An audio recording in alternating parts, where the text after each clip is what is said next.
कहते हैं कि ज़िंदगी करवट बदलते ज़्यादा वक्त नहीं लेती, और जब बात टैलेंट की और प्रतिभा की हो तो बहुत ही जल्द अपने स्टारडम को प्राप्त किया जा सकता है। मीडिया के पीछे भागने की ज़रूरत नहीं पड़ती यदि आपके अंदर टैलेंट और योग्यता हो। और हिमांशु राज ने एक ऐसी कल्पना को साकार करके दिखाया जिसकी कल्पना हिंदुस्तान में रहने वाला हर बच्चा और मैट्रिकुलेशन का एग्ज़ाम देने वाला हर बच्चा अपने दिलो दिमाग में रखता है। हम बात करें उस हिमांशु राज की जो कि सब्जी के खेत में अपने हाथों को दिखाते हुए और उन्हीं हाथों में कलम लेकर एक ऐसा चमत्कार कर डाला कि आज पूरा हिंदुस्तान या यूँ कहे तो हर कोई हिमांशु राज के बारे में बात कर रहा है। और बिहार में इनकी चर्चा सारे न्यूज़ चैनल्स पर, हर किसी के यहाँ इतने ज़्यादा यहाँ पर लोग आ रहे हैं कि हिमांशु ने खुद सोचा नहीं होगा कि एक रात उनकी स्टारडम को इतना ज़्यादा पॉपुलर कर देगी कि इतने लोग उनसे कांटेक्ट करने आएंगे। सो हिमांशु राज हमारे साथ है। Congratulations Himanshu. Thank you sir. काफ़ी ज़्यादा, मैं अब क्या कहूँ, अगर मैं ये सोचूं कि अगर मैं 10th में होता और तुम्हारी जगह होता और ये मुझे मिला होता तो मैं कितना खुश होता। तो बस खुशी का इजहार कर डालो कि आपको कैसा फील हो रहा है। सडनली आप सेलिब्रिटी बन चुके हो पूरे बिहार के लिए और पूरे इंडिया के लिए। खुशी तो हमें बहुत महसूस हो रही है, लेकिन खुशी तब ज़्यादा महसूस होती है जब सडनली कोई अच्छा न्यूज़ मिलता है। बेशक। तो जब 1 बजे हमें न्यूज़ मिला कि आप बिहार टॉपर रहे हैं तो उस समय खुशी का ठिकाना नहीं रहा, वो हम आपको बयान नहीं कर सकते। इतनी खुशी महसूस हुई थी। मेरी खुशी ज़्यादा मेरे माता पिता को खुशी हुई थी, साथ साथ मेरे भाई बहनों को, मेरे आसपास के सभी लोगों को खुशी महसूस हुई। नहीं, नो डाउट पूरे नटवार के लिए गर्व की बात है क्योंकि नटवार का इतना छोटा सा बालक और पूरे बिहार को अपने घर पे बुला लिया, ये कोई बड़ी छोटी बात नहीं हो सकती। हाँ। मैं ये जानना चाहूँगा कि ये सफ़र जो आपने तय किया ये बहुत लंबा सफ़र होगा क्योंकि बिहार टॉपर हर कोई नहीं बनता। बिहार टॉपर बनने के लिए सबसे स्पेशल भीड़ से हटकर सोचना पड़ता है, क्राउड से हटकर पढ़ना पड़ता है। तो ये सफ़र आपने कैसे पूरा किया जहाँ पर आज अपने मंजिल को और अपने मुकाम को आप पा चुके हो? सफ़र तय किया था, इसके लिए हमें काफ़ी मोटिवेट किया गया सभी लोगों के द्वारा। मेरी बहन, मेरे माता पिता, मेरे और भी मामा भी हैं, वो हमेशा मुझे मोटिवेट किया करते थे कि आपको भी बिहार के टॉप 10 में कोई ना कोई स्थान लाना है। तो मेरे माइंड में ये बात सेट हो गई थी कि हाँ, ये जो लोग कर रहे हैं सही कर रहे हैं और मुझे कुछ कर दिखाना है। आपने लक्ष्य सेट कर रखा था क्या बिहार टॉपर बनने का मैट्रिकुलेशन के एग्ज़ाम के पहले? हाँ, ये हमने माइंड में सेट किए थे कि हमें टॉप 10 में बिहार में कोई ना कोई स्थान बनाना है। आपने ये भी देखा होगा कि बिहार टॉपर पिछले कुछ समय से बहुत सारी धांधलियाँ हो रही थी, अजीब टाइप के लोग टॉपर हो जाते थे। तो आपका भी फिर रीचेक किया गया, आपसे कुछ पूछा गया ये जांचने के लिए कि आप वास्तव में बिहार टॉपर हो? हाँ, दो बार इंटरव्यू किया गया था, मेरा वेरिफिकेशन 2 बार किया गया था। जस्ट एक बार तुरंत वेरिफिकेशन हुआ, फिर उसके 15-20 मिनट बाद दोबारा वेरिफिकेशन हुआ। उस वेरिफिकेशन टेस्ट को भी आपने अच्छे से क्वालिफाई किया? हाँ, उसको भी अच्छे से क्वालिफाई किया मैंने। एक और चीज़ जो आप लोग देख सकते हैं कि पहले मौका नहीं मिलता था, डिग्रियां बेच दी जाती थी, मेरिट बेच दिया जाता था, और जब से उजागर किया गया उस धांधली को तब से ऐसे गरीब परिवार के बच्चे को भी मौका मिलने लगा। आपके पिताजी सब्जी की खेती करते हैं जैसा कि हमने सुना है। हाँ, खेती करते हैं, सब्जी का ही। और आप भी खेती में ऐसा साथ निभाते थे? हाँ, उनका मदद कर देते थे थोड़ा बहुत। कहाँ से आपने पढ़ाई करी? क्योंकि बहुत सारे लोगों का मानना है कि बड़ा करने के लिए बड़ा शहर होना चाहिए, बहुत बड़ी फैसिलिटी होनी चाहिए, लेकिन आपके घर को देखकर और इस जगह को देखकर तो लगता नहीं कि आपको कोई विशेष फैसिलिटी आपको मिली हुई है। पढ़ाई के लिए फैसिलिटी क्या चाहिए, बस कॉपी किताब पेन और पढ़ने के लिए जगह चाहिए।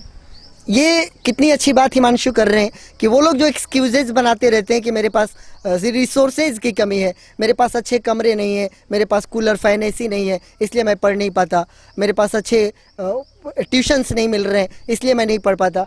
तो कामयाबी पाने के लिए कोई एक्सक्यूज़ नहीं होता और आप इसको सीख सकते हो हिमांशु से। हिमांशु, नो डाउट मैं जितने भी शब्द बोलूँगा अभी आपके लिए कम होगा, फिर भी मैं ये जानना चाहूँगा कि आपके घर का परिवेश तो खेती बाड़ी का है, लेकिन एजुकेशन का माहौल कैसा आपकी फैमिली में? एजुकेशन का माहौल तो बहुत अच्छा है। मेरी दीदी भी बहुत तेज है पढ़ने में। पिछले साल वो भी 2019 में मैट्रिक बोर्ड का परीक्षा दी थी तो उसमें 88% उनका मार्क्स आया था। वाह, क्या बात जो है। जिला टॉपर थी। इसके साथ साथ हमारे बगल में लल्लू भैया घर है, वो भी पढ़ने में तेज है। उनकी 2 बहनें हैं, प्रीति कुमारी और सपना कुमारी, वो भी पढ़ाई में लगी रहती है। इसके साथ साथ हमारे मतलब और 2 पड़ोसी हैं जो पोखरा पर निवास करते हैं, तो उनके घर भी गोल्डी कुमारी है, वो भी पढ़ाई में मन लगते हैं। उसका भी 404 मार्क्स आया आपके बोर्ड में। तो इस तरह से हमारे घर में पढ़ाई का एक माहौल बनता है। हमारे घर में एक चंदन भी है, वो CISF में है। कभी ऐसी बाधा आई आपके, जैसे कि खेती बाड़ी का आपके पापा का बिजनेस है, तो बाधा आई, रुकावट आई ट्यूशन फी देने में, स्कूल फी देने में, या कहीं पर भी पढ़ाई के? अभी तो ये छोटी मोटी लड़ाई थी तो इसमें उतनी बाधा नहीं है कि हम मतलब ट्यूशन की फी न भर सकें। अब आगे जाकर आगे तो थोड़ा आईआईटी का मतलब जॉब करना है, तो इसमें तो आर्थिक स्थिति की थोड़ा लड़खड़ाएगी, तो इसमें कोई मतलब परेशानी आ सकती है। तो इसके लिए तो अभी तो आप पूरा बिहार आपके लिए तैयार हो चुका है। मुख्यमंत्री जी से भी आपको सहायता मिलनी चाहिए। बहुत सारे न्यूज़ चैनल्स भी आपके यहाँ हैं, आपको हर जगह लगभग हाईलाइट किया जा चुका है और लोगों को मालूम है कि आपकी आर्थिक स्थिति क्या है। तो हम आशा करते हैं कि बहुत सारे ऐसे लोग हैं जो आपको आर्थिक मदद करने के लिए तैयार होंगे और बिहार सरकार भी आपके लिए कोई ना कोई कदम उठाएगी और आपको पढ़ाएगी। क्या आप भी ऐसा उम्मीद रखते हैं? हाँ, अभी तो ऐसे बहुत लोग बोल कर जा रहे हैं कि हम आपकी बेटा कोई भी मदद हो तो हम आपकी आर्थिक सहायता करेंगे।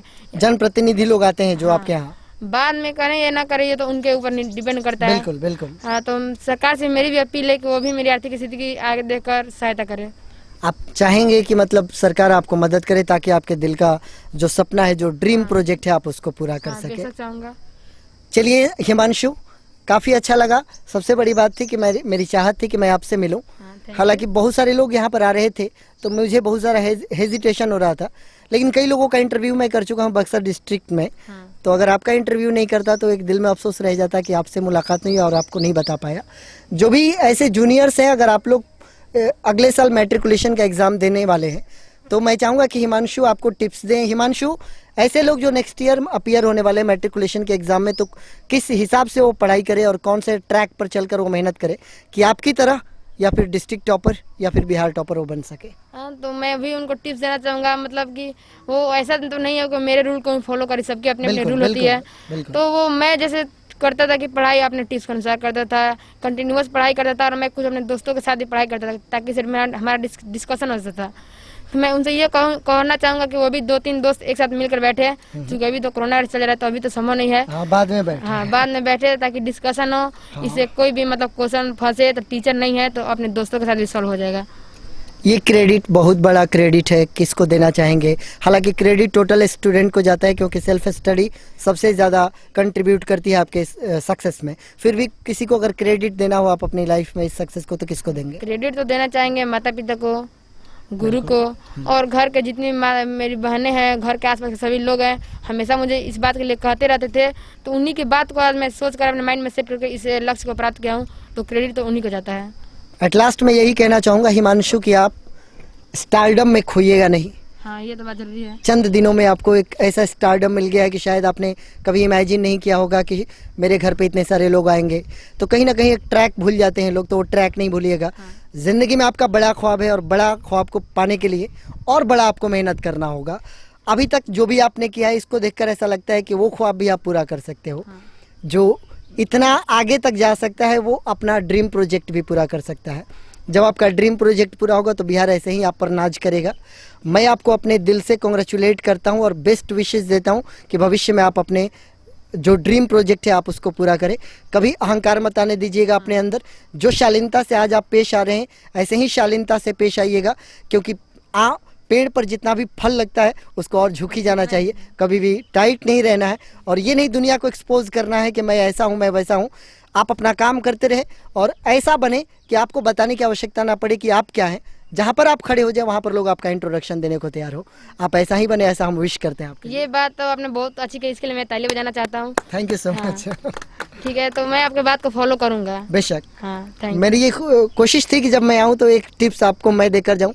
आपसे काफ़ी बड़ा हूँ, एक्सपीरियंस काफ़ी अच्छा है मेरा और टीचिंग फील्ड में ही हूँ। आप जैसे विद्यार्थियों से हमेशा मुलाकातें होती रहती है, लेकिन आपके साथ बैठकर अच्छा लगा और ये देखकर अच्छा लगा कि आपने संसाधनों को आड़े नहीं आने दिया। चारों तरफ ऐसा कुछ नहीं है जो कि अमीरी को आपकी अमीरी को दिखा रहा है, लेकिन दिल के आप अमीर हैं, दिमाग के आप अमीर हैं और दिमाग से बड़ी कोई दूसरी दौलत नहीं होती। कोई तमाम लाखों की दौलत तिजोरी में रख ले, लेकिन ये जो तिजोरी है इससे बड़ी कोई तिजोरी नहीं होती और वो तिजोरी आपके पास है। और मैं आशा करता हूँ कि जितने भी हमारे यूट्यूब के व्यूवर्स हैं, आप ऐसे लाल के लिए और ऐसे टैलेंट के लिए हमेशा दुआ करें कि ऐसे टैलेंट्स आगे बढ़े और भी टैलेंट्स उपज कराएं। Thank you so much Himanshu. Thank you sir. Thanks.